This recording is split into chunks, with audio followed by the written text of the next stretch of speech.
A uniform metal sphere of radius small a and mass capital M is surrounded by a thin spherical shell of equal mass and radius 4a. The center of the shell fall on the surface of the inner shell. This is the center of the shell, which I can mark it O point.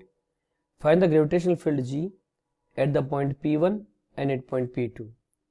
Okay, first we will calculate the gravity at point P1. This will be gravity due to the solid sphere plus gravity due to hollow shell.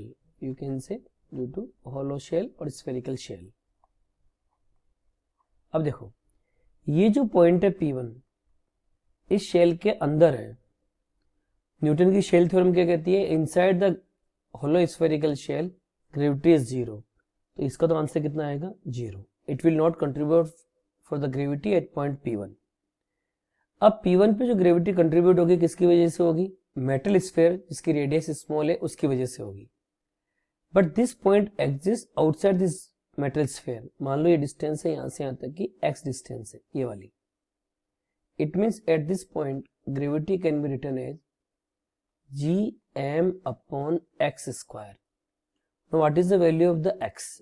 x की value कितनी होगी यहाँ?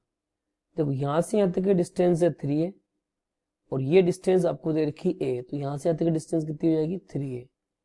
इसकी खुद की radius कितनी है? a. तो 3a प्लस a कितना हो गया? x की वैल्यू कितनी होगी? 4a. तो हम क्या लिखेंगे? gm upon 4a whole square. So ultimately gravity at point P1 can be written as gm upon 16 into a square. ठीक है, अब हम P2 के लिए देखते हैं. P2 is the point which is outside due to the metal sphere as well as spherical shell. दोनों के लिए बाहर है. तो let us make some space. Okay, again gravity at point P2 is written as the gravity due to solid sphere as well as due to shell. अब पहले मैं solid metal sphere से डिस्टेंस निकाल रहा हूं इस पॉइंट की. देखो यहां से यहां तक की डिस्टेंस कितनी है? स्मॉल है. फिर यहां से यहां तक की डिस्टेंस कितनी है? 4 है. फिर यहां से यहां तक की डिस्टेंस कितनी है? तो एग्जैक्ट डिस्टेंस कितनी होगी? 4 plus 1 5, 5 plus 1 6.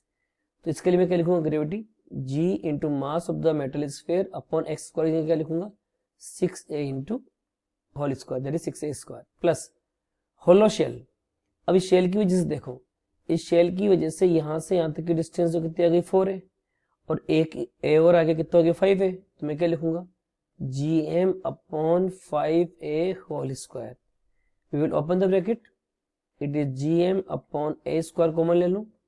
It is 6 6 is 36, 5 5 is 25. Further we will solve. It is gm upon a square, that is 36 and 25. Directly we will multiply it.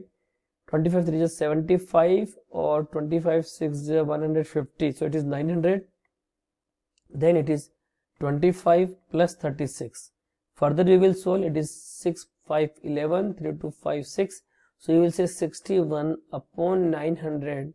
gm upon a square.